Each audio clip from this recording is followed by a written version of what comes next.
Pada suatu hari, saya bersenggolan dengan seorang yang tidak saya kenal. Maka saya pun spontan bereaksi, "Oh, maafkan saya." Maka dia pun menjawab juga, "Maafkan saya." Orang itu dan saya berlaku sangat sopan. Maka kami pun berpisah dan saling mengucapkan salam. Subhanallah. Minta maaf, kemudian apa? Assalamualaikum. Akan tetapi ceritanya berbeda begitu saya sampai di rumah. Pada hari itu juga ada salah satu kolega terbaik saya menelpon. Maka dengan bahasa yang sangat lembut dan santun, saya pun ngobrol dengan kolega saya. Ketika saya sedang asyik nelpon, tiba-tiba anak laki-laki saya berdiri diam-diam di belakang saya. Saat itu saya berbalik dan hampir saja saya membuat anak saya jatuh. "Minggir, main sana." "Ganggu saja," teriak saya dengan marah. Dia pun pergi dengan hati yang hancur dan merajuk. Malam itu saya berbaring di tempat tidur. Antara sadar dan tidak, saya mendengar sebuah suara yang berbisik, "Aku akan memberikan gambaran kepadamu bagaimana ketika nyawamu dicabut. Namun sebelumnya, aku akan izinkan engkau untuk melihat lorong waktu sesudah kematianmu. Sewaktu kamu berurusan dengan orang yang tidak engkau kenal, etika kesopanan engkau gunakan. Akan tetapi, dengan anak yang engkau kasihi, engkau perlakukan dengan sewenang-wenang. Akan kuberi lihat setelah kematianmu hari ini, bagaimana sikap atasanmu, kolegamu, sahabat dunia mayamu, dan juga engkau akan melihat bagaimana sikap anak dan istrimu ketika engkau tinggalkan." Aku pun melihat hari itu saat jenazahku masih diletakkan di ruang keluarga. Ternyata hanya satu orang sahabat dunia mayaku yang datang. Selebihnya hanya mendoakan lewat grup. Bahkan ada yang sama sekali tidak komentar apapun atas kematianku. Lalu teman-temanku sekantor hampir semuanya datang. Mereka hanya sesaat melihat jenazahku. Kemudian mereka asyik foto-foto dan mengobrol. Bahkan ada yang masih sempat asyik untuk membicarakan aibku sambil tersenyum-senyum. Bos yang aku hormati hanya datang sebentar, melihat jenazahku dalam hitungan menit, kemudian dia langsung pergi lagi. Dan kolegaku yang selama ini aku telepon dengan bahasa yang sangat sopan, tidak ada satupun yang aku lihat datang. Aku melihat anak-anakku menangis di pangkuan istriku. Yang paling kecil berusaha menggapai-gapai jenazahku, meminta aku bangun. Namun istriku menghalaunya. Istriku pingsan berkali-kali. Aku tidak pernah melihat dia sekacau itu.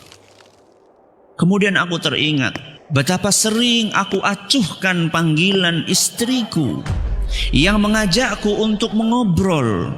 Aku selalu sibuk dengan HP-ku, dengan kolega-kolegaku, dengan teman-teman dunia mayaku. Lalu aku lihat anak-anakku. Sering ku hardik dan ku bentak mereka saat aku sedang asyik dengan ponselku. Saat mereka ribut memintaku untuk aku temani. Ya Allah, maafkan aku. Pada hari yang ketujuh, sejak kematianku, ternyata teman-temanku sudah melupakanku semuanya.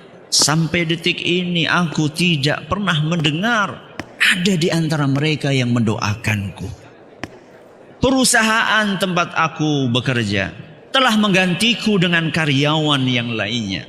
Teman-teman dunia maya masih sibuk dengan lelucon-lelucon di grup tanpa ada yang membahasku atau bersedih terhadap ketiadaanku di grup mereka. Namun aku melihat istriku masih pucat dan menangis. Air matanya selalu menetes saat anak-anak aku bertanya, "Di mana bapak mereka?" Aku melihat Istriku begitu lunglai dan pucat. Kemana semangatmu istriku? Ya Allah, maafkan aku. Hari yang ke-40 sejak aku tiada.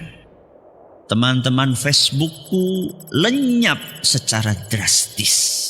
Semua memutuskan pertemanan denganku, seolah tidak ingin lagi melihat kenanganku semasa hidup.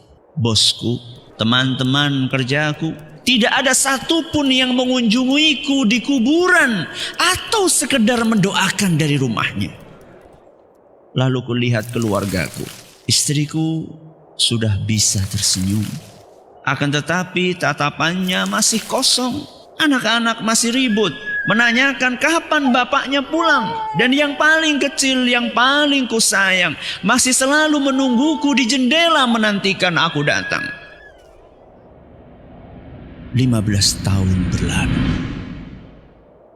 Kulihat istriku sedang menyiapkan makanan untuk anak-anakku. Sudah mulai kelihatan guratan tua dan lelah di wajahnya. Dia tidak pernah melupakan anak-anak untuk ziarah makam bapaknya. Jangan lupa berdoa setiap sholat. Sampai bertahun-tahun, anak-anak dan istriku pun masih terus mendoakanku di dalam sholat-sholat mereka, agar aku selalu berbahagia di akhirat sana. Lalu seketika, aku terbangun dan terjatuh dari dipan. Ya Allah, alhamdulillah. Ternyata aku cuma bermimpi. Pelan-pelan aku pergi ke kamar anakku dan berlutut di dekat tempat tidurnya. Masih aku lihat air mata di sudut matanya. Oh, kasihan sekali. Terlalu kencang aku membentak dia. Anakku, Bapak menyesal karena telah berlaku kasar kepadamu. Maka si kecil pun bangun dan berkata, "Oh Bapak, tidak apa-apa. Aku tetap mencintaimu." Anakku, aku mencintaimu juga. Aku benar-benar mencintaimu. Maafkan aku anakku. Dan kupeluk anakku, kuciumi pipi dan keningnya. Lalu kulihat istriku tertidur.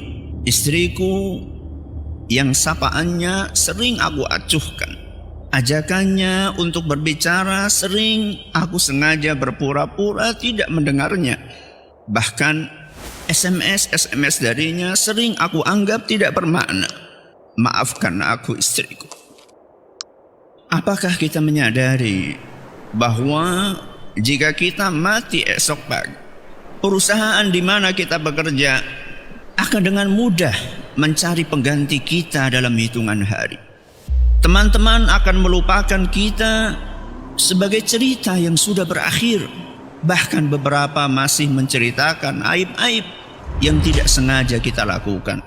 Teman-teman dunia maya pun tidak akan pernah membahas lagi, seolah kita tidak pernah mengisi hari-hari mereka. Lalu aku rebahkan diriku di samping istriku. HP-ku masih terus bergetar. Berpuluh-puluh notifikasi masuk menyapaku, menggelitik untuk aku buka. Akan tetapi tidak. Aku matikan HP-ku. Aku pejamkan mata.